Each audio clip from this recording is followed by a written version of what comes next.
X factor of the Noble Eightfold Path, right effort, Samma Padana. And so far we have looked at various ways of dealing with the defilements of the mind, and today I want to have a look more directly at the problem of Kama Chanda and how to deal with that. And many of the things I'm going to look at today are like reflections, way of thinking about Kama Chanda, thinking about Kama in particular. And please remember when we talk about these things that these are ways of thinking about it, and these are ways of kind of directing your mind in a certain direction, directing it away from the sensual plane, Kama Vachara is a sensual plane, or Kama Loka, and directing it to something higher. This is kind of the purpose of this. And this is what happens if you start to understand the nature of karma. Your mind moves away from that, and it moves to something higher, something more beautiful, something more happy, something where there's less suffering. And this is the idea behind this. It is not to kind of suppress these things, or to hold them down, or to think that they are bad or evil or anything like that. It's just to kind of direct your mind in a slightly different direction, give you a different aim and a different purpose in life. This is really what this is about. Okay, so this next sutta is called the Potalya Sutta, Majjhima Nikaya 54, and this is a discussion between the Buddha and a layman called Potalya, and he thinks that he is an ascetic who has gone forth and does all the right practices for an ascetic, and the Buddha points out to him that he still looks like a householder and in many ways acts like a householder.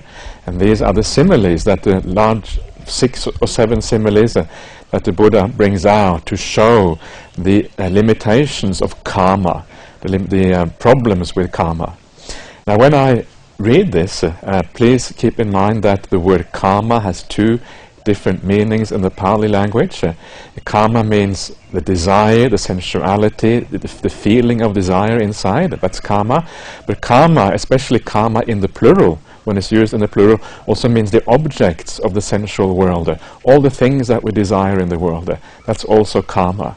It has this twofold meaning, and these similes only really make full sense when you understand both of these meanings of the word karma.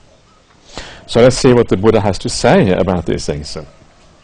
So he says to Potalya, "Householder, suppose a dog, overcome by hunger and weakness, was waiting by a butcher's shop.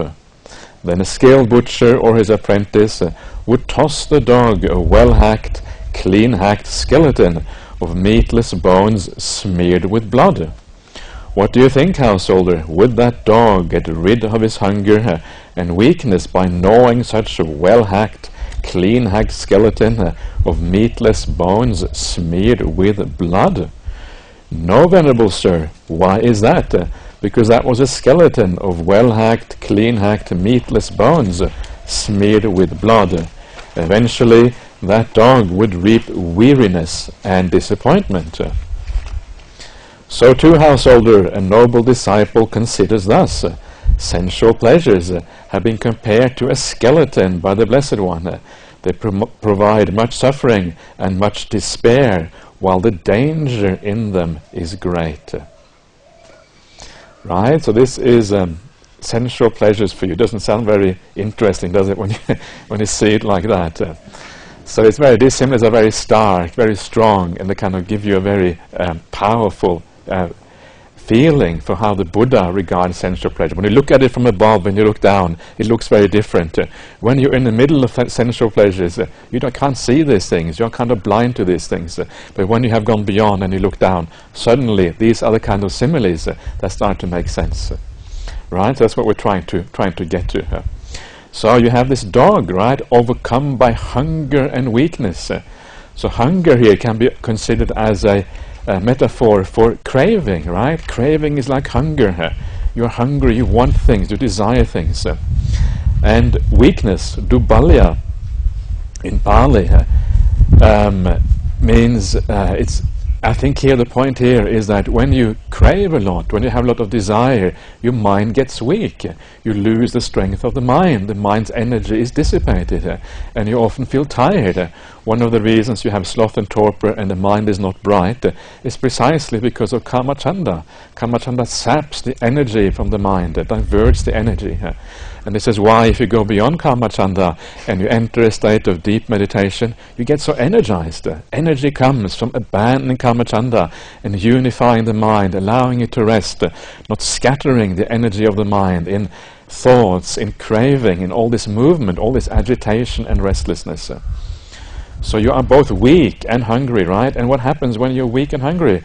You wait by the butcher shop. You're waiting for sensual pleasures to come into range so you can enjoy them. And then what do you get? You get a well-hacked, clean-hacked skeleton with meatless bones smeared with blood. You get the taste of sensual pleasures. There's a little bit of taste there, but it's not fulfilling. It doesn't fill you up. It doesn't give any satisfaction, right? This is what it's saying here. You get a little bit of taste. It is just enough taste to make sure that the craving continues.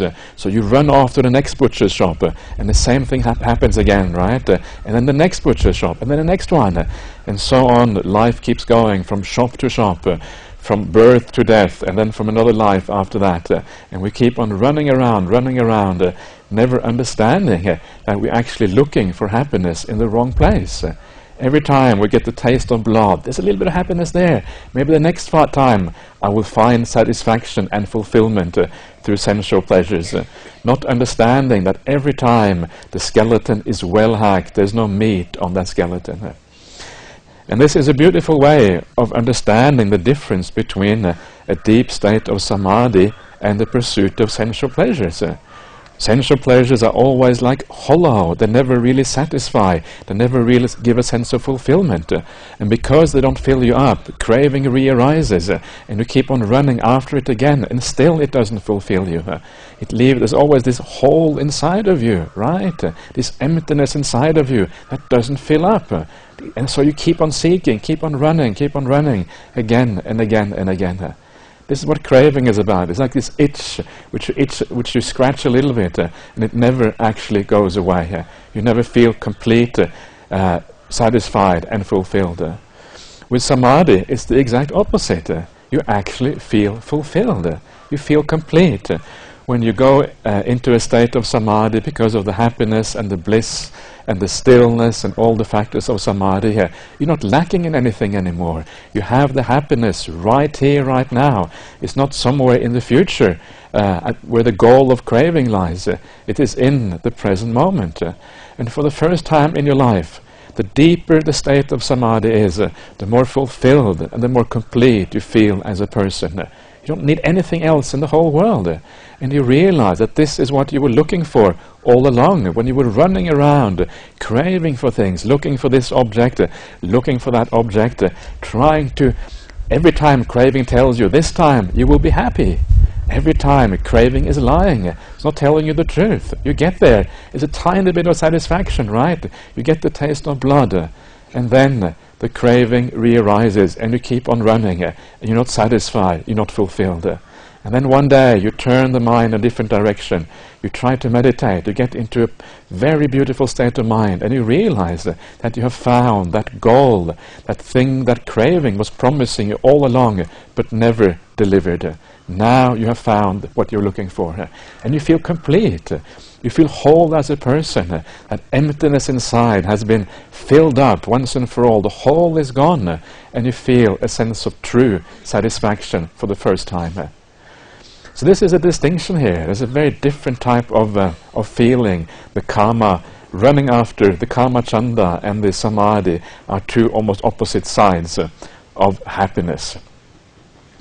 One is not happiness at all, and the other one is the true kind of happiness. So this is what happens. So don't be like that dog which always runs around, runs after things. I have a dog sleeping on the mat outside my door at night. And last night other dogs wanted to have that mat and they started fighting over this mat. That's the next one coming. I had to take the mat away, put it away. I feel sorry for the dog, right? I have to finally he's found a little bit of happiness in life, a little mat he can sleep on, and then it gets taken away from him because they're making too much of a racket outside my door here. So, and this is kama chanda. Then the dog came back afterwards, right? and it was looking for its mat, but I had taken it away, and it started whimpering, right? Whoa, where is my mat? That was the meatless skeleton, right, for that dog. Oh, the dukkha. I felt really sorry for that dog, but what can you do sometimes? This is life. Anyway, so that is sensual pleasures for you. So let us move on to the next simile here. Householder, suppose a vulture, a heron, or a hawk seized a piece of meat and flew away, and then other vultures, herons, hawks, pursued it and pecked and clawed it. What do you think, householder, if that heron or hawk does not quickly let go of that piece of meat, wouldn't it incur death or deadly suffering because of that? Yes, venerable sir. So too, householder, a noble disciple considers thus. Sensual pleasures have been compared to a piece of meat by the Blessed One. They provide much suffering and much despair, while the danger in them is great. So here you find your sensual pleasure, right? The piece of meat here is a metaphor for the objects of sensual pleasures. Anything you own that you are attached to, anything you're holding on to, is this piece of meat. So you seize it, right? Seizing here means getting attached to it. So you're attached to this. Because of craving, we go out into the world. Then we have upadana. Upadana means we grasp onto things, we take them up, we attach to them. So you seize this piece of meat. And when you seize that piece of meat, other people, other beings also want that piece of meat, right? Finally, you find this nice relationship, you find a nice husband or wife, a nice boyfriend or girlfriend, and other people also want that boyfriend or girlfriend, right?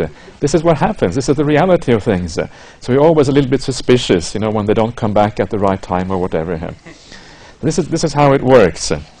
And so this is what attachment does to you. You hold on to these things. Other people want it too. And then suffering arises as a consequence. So what we're seeing here is this fighting over the sensual objects of the world. And that fighting leads eventually to death or deadly suffering. It certainly leads to suffering regardless. And there's so much fighting over the essential things in the world.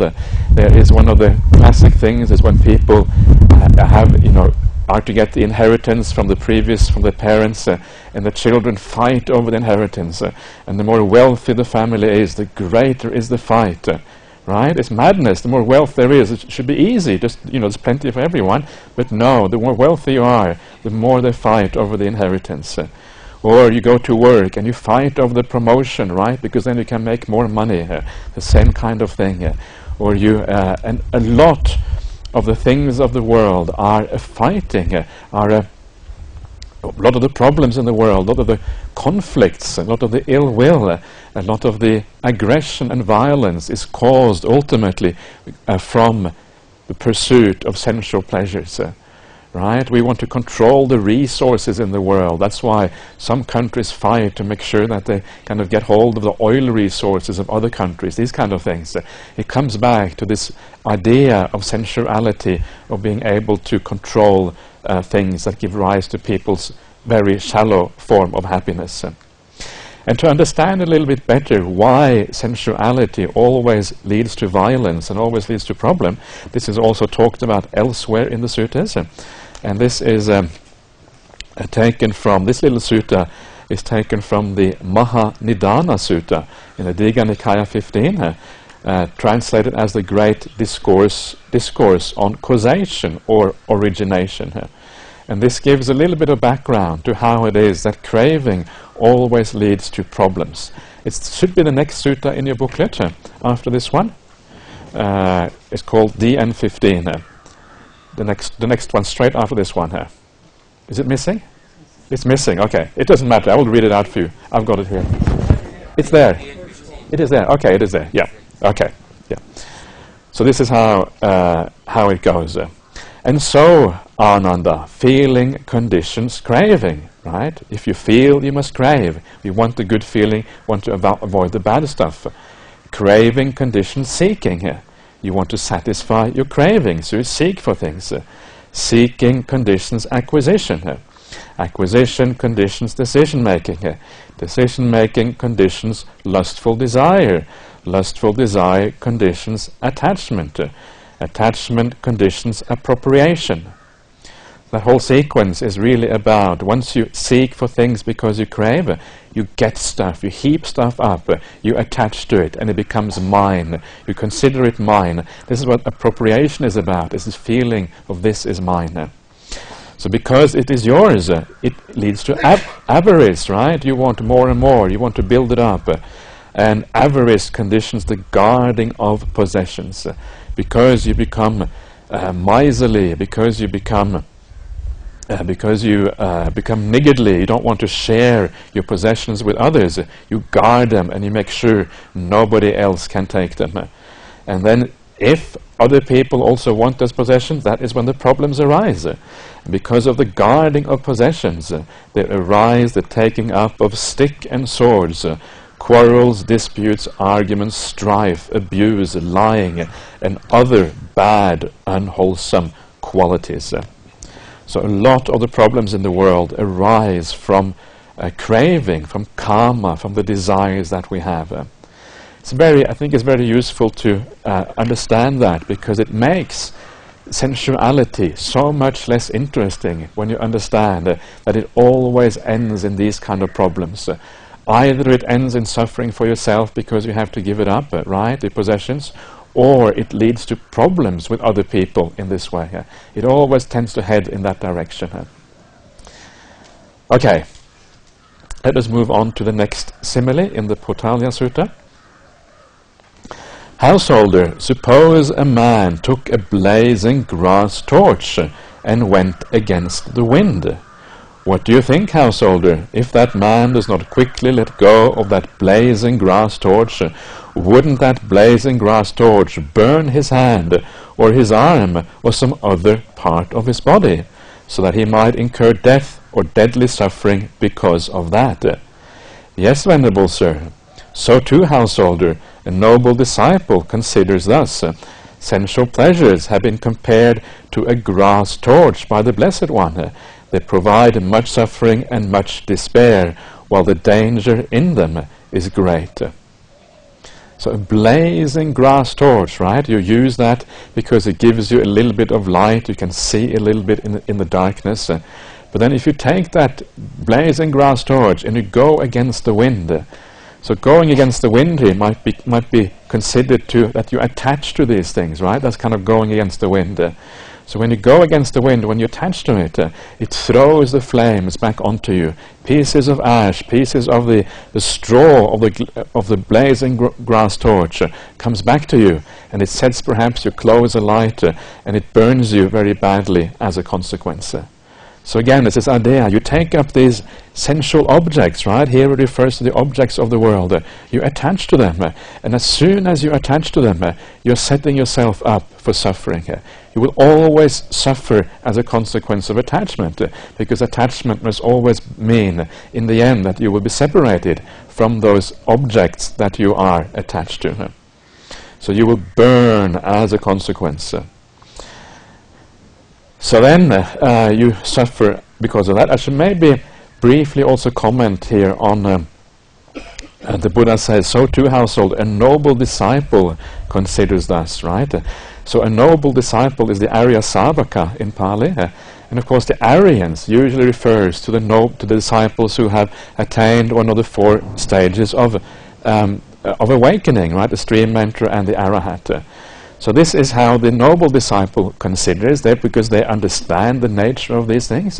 They will always think like that. So our job is to approximate our thinking to that of the noble ones, to try to lean in the same direction, so we also can reap the same benefits of the path as the noble disciples have.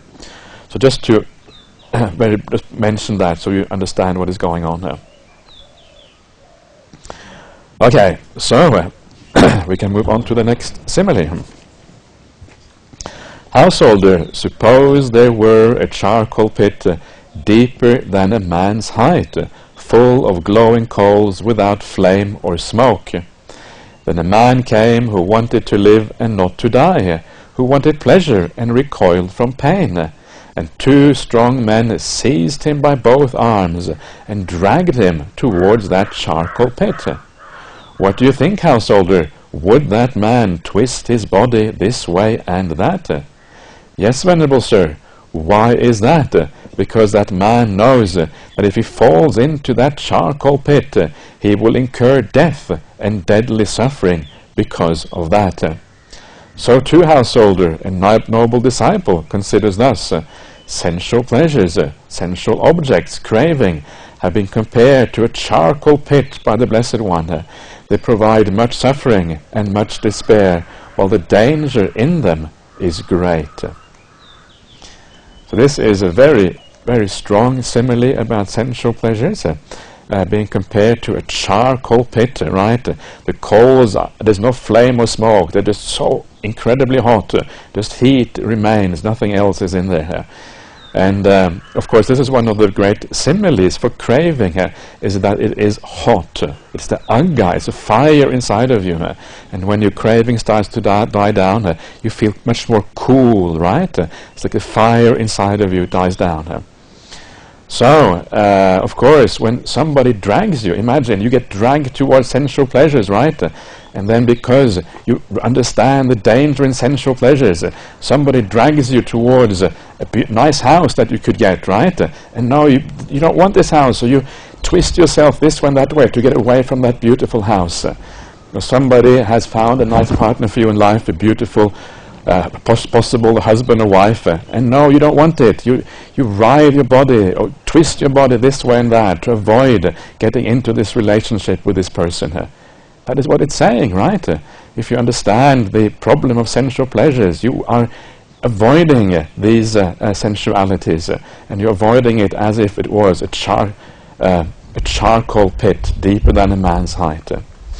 Now this is difficult to understand, and to get some idea of this, why sensuality can be compared to something so painful.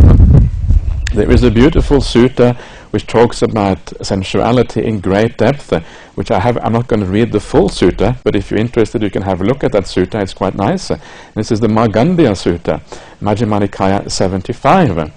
And I will read out how it can possibly be that sensual pleasures which seem enticing, which seem nice, actually can be compared to a charcoal pit. And this gives you some idea.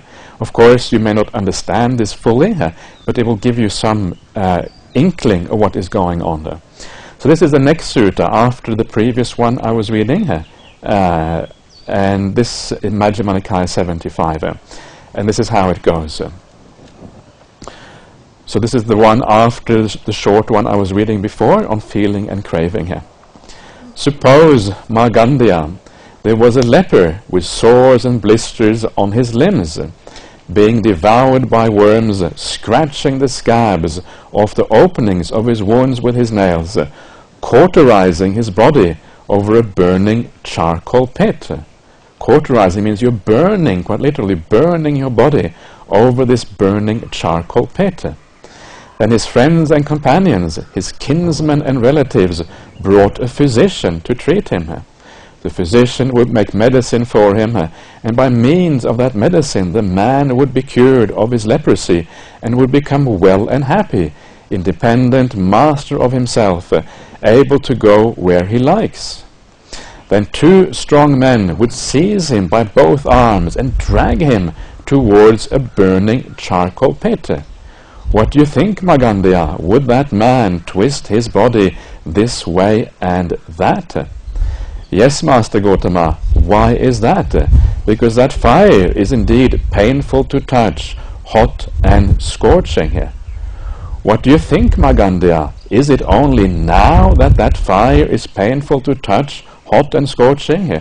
Or previously too, was that fire painful to touch, hot and scorching?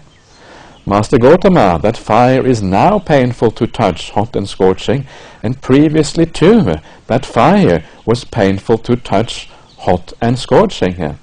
For when that man was a leper, with sores and blisters on his limbs, being devoured by worms, scratching the scabs of the opening of his wounds with his nails, his faculties were impaired. Thus, though the fire was actually painful to touch, he acquired a mistaken perception of it as pleasant. So too, Magandhya, in the past, sensual pleasures were painful to touch, hot and scorching. In the future, sensual pleasures will be painful to touch, hot and scorching. And now at present, sensual pleasures are painful to touch, hot and scorching. But these beings who are not free from lust for sensual pleasures, who are devoured by craving for sensual pleasures, who burn with fever for sensual pleasures, have faculties that are impaired. Thus, those sensual pleasures are actually painful to touch. They acquire a mistaken perception of them as pleasant. So very powerful simile, and it shows us why, what the problem is. The problem is that our perception of things are distorted. We are in the middle of sensual pleasures, in the middle of craving, in the middle of all these objects, and we cannot see clearly. We don't see what is going on. The craving itself, the desire itself, distorts our ability to see things. And only by moving out of the sensual pleasures, moving to a state of samadhi, and then looking down, and then seeing them for what they are, is it actually possible for us to understand what these things are. In the meantime, we have to go by a certain amount of faith, a certain amount of confidence. You can start to see this a little bit in your meditation, right? You start to get the niramisa sukha, the spiritual happiness, and you start to understand that there is another happiness which is very beautiful, the happiness of meditation, the happiness of the spiritual path. And you can start to see that craving actually is a serious problem, because the spiritual happiness is the exact opposite of craving, is when your mind starts to become still, and thus craving is a problem. You can start to get a feeling from that, but the full understanding can only happen after you attain a state of real samadhi. Right? So this leper, he is literally burning his body. How can you burn your body over an open fire? And the reason is because you have all these sores, you have all these worms and all these things, crawling in your sores, and it's incredibly itchy. It is very, very itchy. If it is very, very itchy, the craving to get rid of the itch is very, very strong. I'm sure you know sometimes if you have a very strong itch, it is very hard to resist scratching yourself, because the craving is very, very powerful. And this is what happens with this leper. The craving is so strong that by putting his hand or arm into the fire, or his limbs, whatever it is, into the fire, it reduces the craving. And because it reduces the craving, it feels pleasant. It feels nice, simply because the craving is gone. And this is kind of the strange thing about craving, about tanha, about desires. A very large part of the pleasure of the desire is actually getting rid of the desire. Right? This is a very large part of it. The actual happiness from the thing itself, there is a little bit of happiness there, but the very large part of it is just getting rid of the craving itself. So we crave so that we can get rid of craving. That's how it works, right? This is this leper, he's craving, and he puts his arm or whatever it is into something painful so the craving can go. In the same way, when we crave, part of the fun, part of the nice thing about craving is that so that later on we can get rid of that craving. It's like smoking cigarettes, right? I have never really smoked cigarettes. I have tried it a few times, but I was never a regular smoker or anything like that. But basically, why do people smoke cigarettes? Because the craving is so strong, and when you smoke the cigarette, it gets rid of the craving. It's not because it tastes nice; it doesn't taste anything at all. It just it actually tastes bad. You're inhaling all this smoke into your lungs. But it's like getting rid of the craving, and then wow, this cigarette is so nice, right? Why is it nice? Just because the craving disappears. So we can start to see the madness of this craving business. We crave so the craving can go away. That's really all that there is to it. Not all there is to it, that's a very large part of it. So this is what this is saying, and this is the kind of the delusion in the mind, the distortion in the mind. We don't actually understand what is going on. And only later on, when we get cured, and then somebody wants to put you back into that charcoal pit, that's when you understand how painful it actually is. Once you're cured of sensual craving, you go into a state of samadhi, only then can you understand the pain of that craving here. So remember, the problem here is not so much the sensual objects themselves, right? The problem is the craving here. And it actually says in the sutta that if you abandon the craving, if you abandon the kamachanda, that is actually only then are you able to fully appreciate the enjoyment of those sensual pleasures. You can only enjoy the sensual pleasures fully once the craving is gone. It's one of those paradoxes, right? So by craving, we're actually destroying some of the pleasure of sensual pleasures. So it's a weird kind of thing. There's a sutta in the Anguttara Nikaya that says when you come out of a jhana state, then for these clothes that you're wearing, the simple robes you're wearing as a monastic, the simple food that you're eating, right? It tastes heavenly. It tastes really, really nice. And it is precisely because the craving is gone that you're actually able to appreciate it more. And you understand a higher happiness, so you don't actually crave for them at all. Okay, so back to the Potalya Sutta. That is the simile of the charcoal pit. Very profound and deep simile, but for that reason also it really kind of sticks in your mind when you read that. Next one, householder. Suppose a man dreamt about lovely parks, lovely groves, lovely meadows, and lovely lakes, and on waking he saw nothing of it. So too, householder, a noble disciple considers thus. Sensual pleasures have been compared to a dream by the Blessed One. They provide much suffering and much despair, while the danger in them is great. So they are like a dream, right? You dream about lovely parks, lovely groves. When you are young, you think about the future. You think about the lovely wife or husband you're going to get, about the lovely house you're going to live in, about the nice things you're going to enjoy in life, traveling here, doing all these kind of things. You're going to have a nice career and rise to the top of the hierarchy and become a powerful CEO or president of the country. This is what we think when we're young, right? That's what it all sounds like. It's what it all feels like. And we have this imagination and everything. We have this idea about the future, whatever that idea might be. And of course, it is always wrong, right? It is never true. We never see the downside. We never remember the problems with life. We always just see this glorified version of life. We always see is the lovely parks, the lovely groves, the lovely meadows. We don't see the rubbish dumps, the cesspits of life. We don't see that. That's also part of life. It's all there. And if you are honest with yourself and you look back with memory clearly on your life, you will see that it has both sides to it. So remember this, that whenever you dream about something, whenever you have an idea about the future that concerns sensual pleasures, concern what your life is going to be like, it is always a lie. It is never the truth. It is never ever going to be like that. So this is kind of the big picture, but even in the small picture, if you crave for something, right? You want to buy yourself a new car or something. You want to get the latest kind of iPad or whatever it is, kind of, that's fairly small. But all of these things, once you get them, they never live up to the hype. The hype, the marketing is more powerful. The reality is actually much more disappointing and much more mundane and boring here. So look at that, see that, and once you start to see it in your own life, you will start to see that this is true. And to reinforce that a little bit, I will read out another sutta. This is the next one that comes after the Magandhya Sutta. This is the Samidhi Sutta.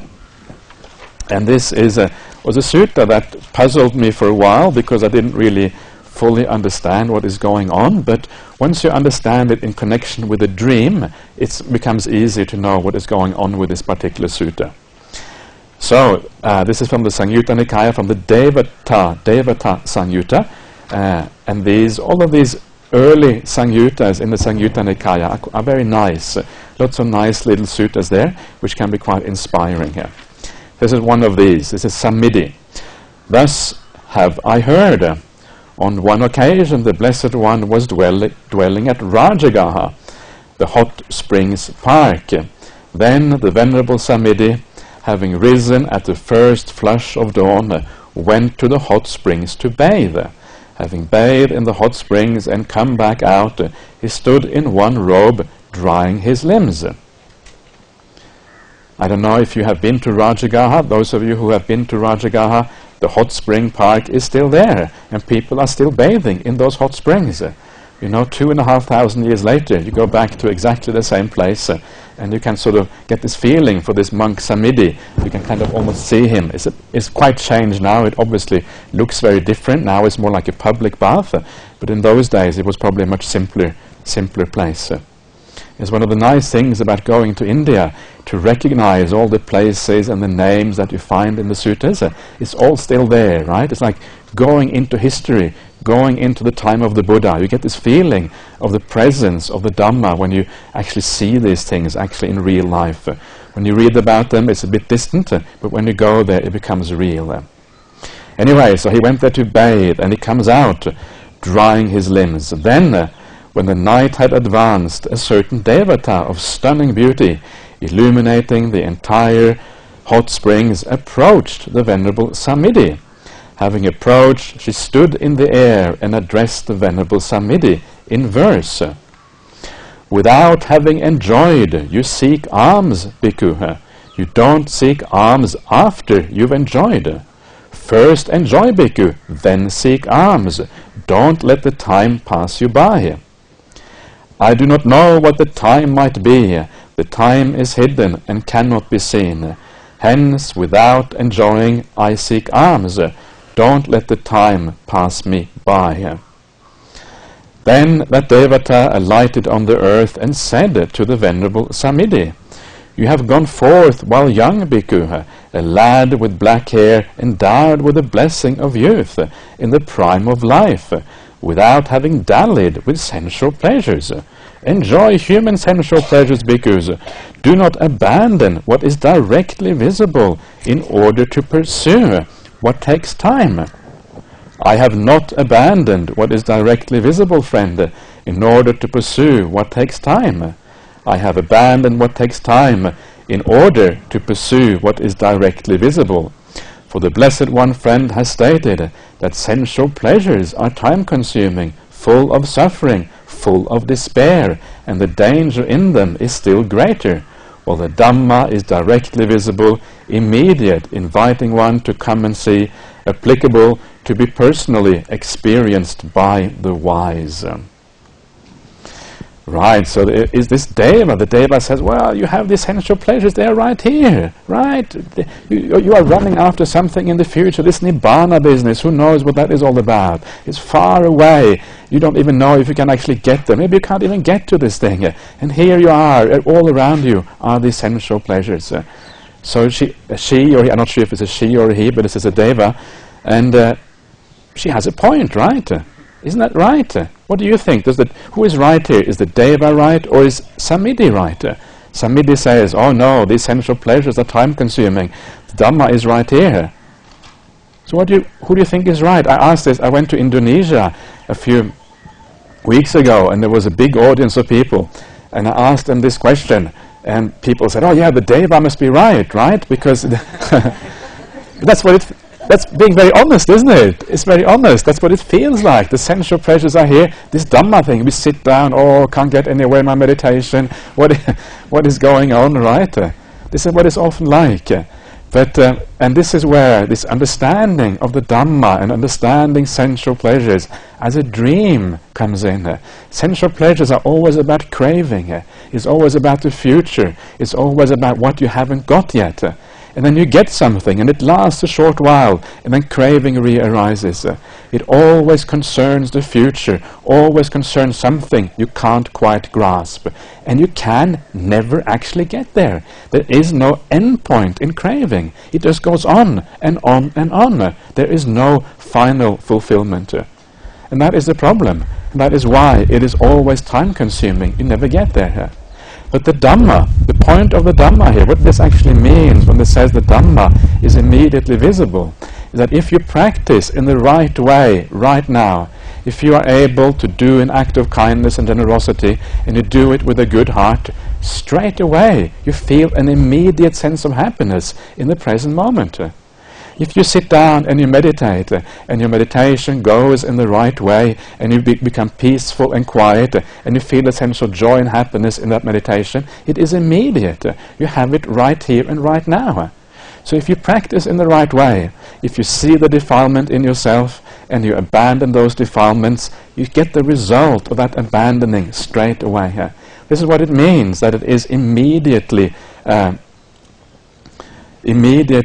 what is the word used here? Immediately visible, directly visible, right? Immediate. It is something that you have straight away. It is available right here, right now. Sensual pleasures are never available right here, right now. They're always about the future. So this is what it means. So even though you haven't got Nibbana straight away, even though you haven't got the highest kind of stages of the path, you have something, and that is always available if you practice in the right way. So that is that beautiful little thing with Sammiddhi and the Deva, and it kind of makes it clear what is, gives a bit of clarity as to what is going on here with sensual pleasures. So we come to the next simile. This is the simile of the borrowed goods, and this is the one I read out to you yesterday, so I'll just go through this very quickly. Householder, suppose a man borrowed goods on loan, a fancy carriage, fine jeweled earrings, and preceded and surrounded by those goods, he went to the marketplace.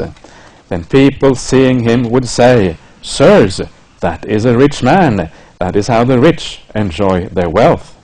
Then the owners, whenever they saw him, would take back their things. What do you think, householder? Would that be enough for that man to become dejected? Yes, venerable sir. Why is that?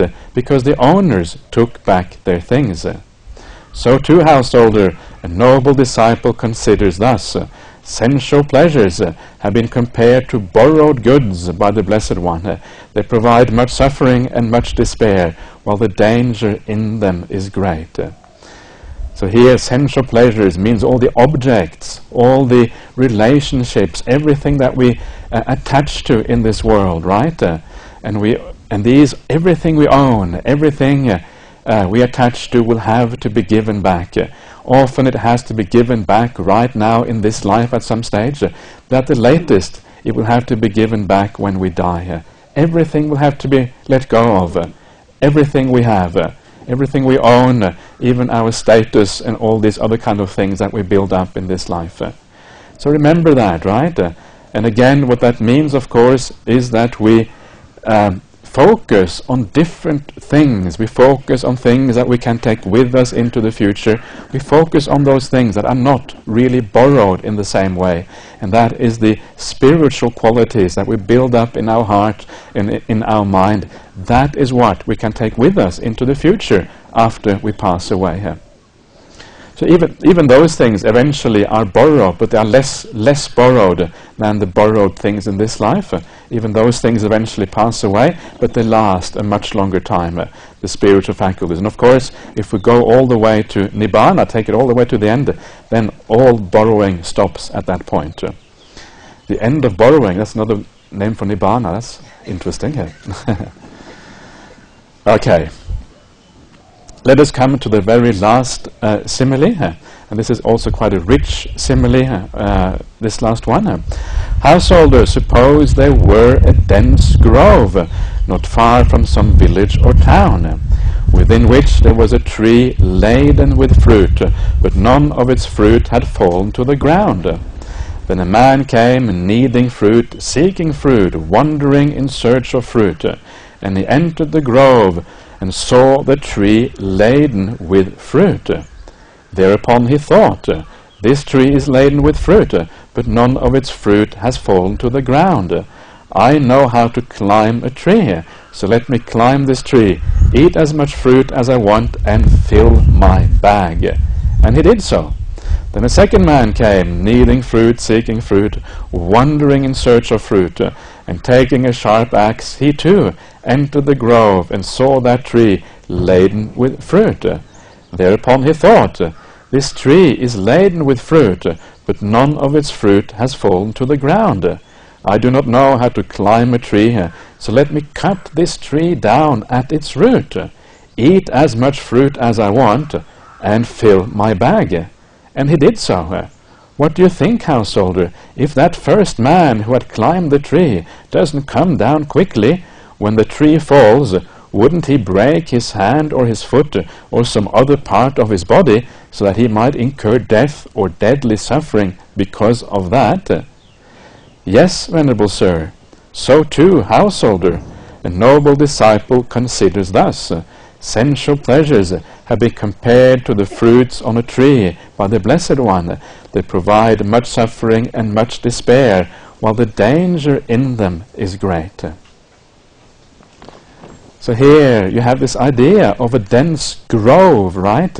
A dense grove can be considered like the human realm, or not the human realm, but the Kama Vachara, the Kama Loka, the realm of sensual pleasures.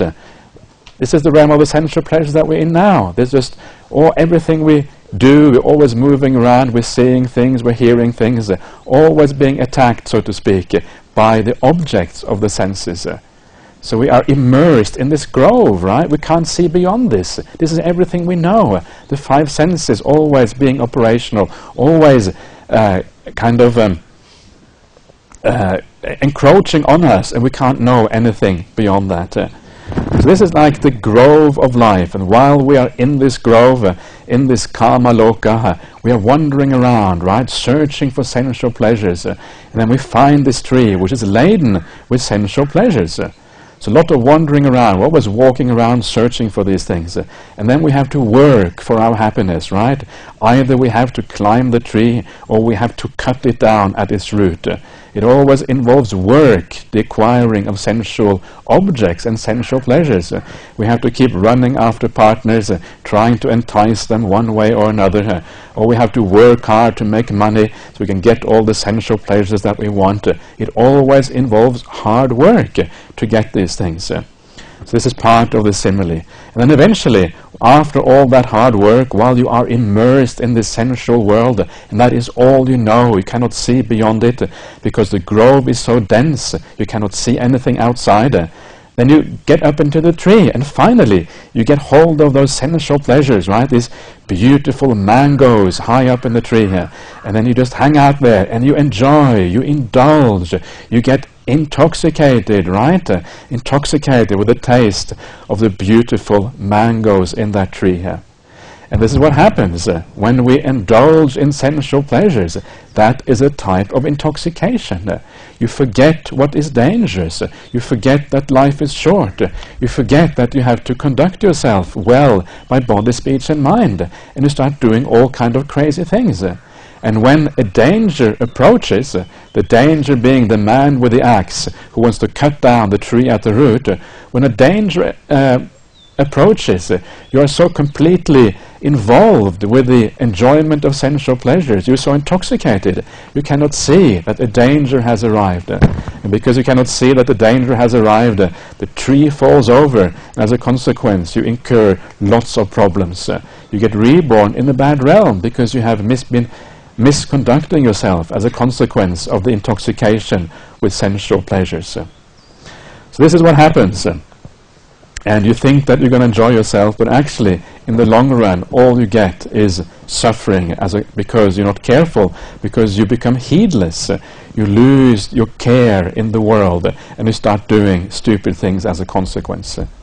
Now, the opposite of walking around in the jungle and walking around in this dense grove, the opposite is you find a little mountain, right? There's a little mountain of rock in the middle of this jungle, and then you climb this rocky mountain, and you get to the top of this rocky mountain. And when you get to the top of the rocky mountain, you look down, and now you can see that you were immersed in the jungle before. You couldn't see around you. You didn't understand where you were. You didn't understand where you were going. You weren't going anywhere at all, just wandering around and around among these sensual pleasures. And now for the first time you are above, and you can see the suffering that you were immersed in before. And there is a simile of this found also elsewhere in the suttas. That's in the Danta Bhumi Sutta, I think, Majjhima Nikaya 125, which talks about exactly the same thing here. And it's also the story that Ajahn Brahm tells in Ajahn Brahm's story, Opening of the Door of Your Heart. I think that story, perhaps it comes originally from this particular sutta, I'm not sure. But there Ajahn Brahm tells the story, maybe a bit more fleshed out than in the sutta, of him traveling in the jungle in Guatemala. And one day, after traveling in this very dense jungle, having no idea where he was, what he was doing, he got to the pyramids. He climbed the pyramid, and when he climbed the pyramid, he got above the canopy, above the trees, and for the first time he could see what was going on. He could understand all the tracks in the jungle, all the rivers. He could understand what actually was happening down there, which he wasn't able to see before. And this is a simile for samadhi. Similarly for samadhi, you rise above the realm of sensual pleasures. And when you rise above it, for the first time, can you actually understand that before you were trapped in this forest, and you couldn't see clearly, and you didn't know what was going on, and you lacked perspective on life. Samadhi makes you go above this, and you can understand for the first time.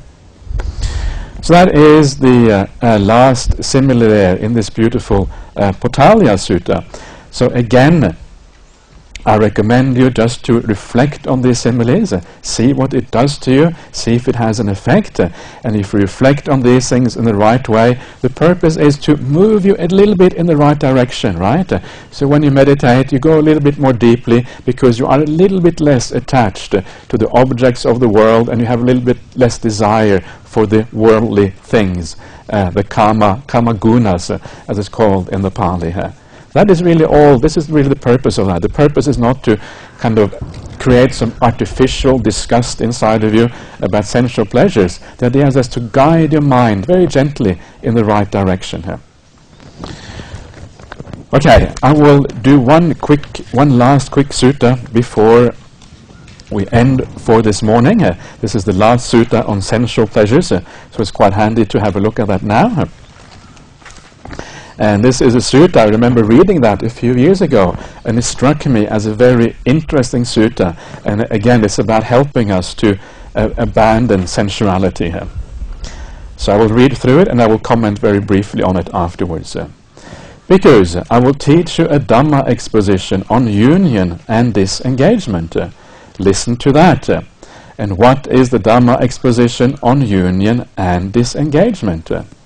A woman, bhikkhus, attends internally to her feminine faculty, her feminine comportment, her feminine appearance, her feminine aspect, her feminine desire, her feminine voice, her feminine ornamentation. She becomes excited by these and takes delight in them. Excited by them, taking delight in them, she attends externally to a man's masculine faculty, his masculine comportment, his masculine appearance, his masculine aspect, his masculine desire, his masculine voice, his masculine ornamentation. She becomes excited by these and takes delight in them. Excited by them, taking delight in them, she desires union externally, and she also desires the pleasure and joy that arise on account of such union.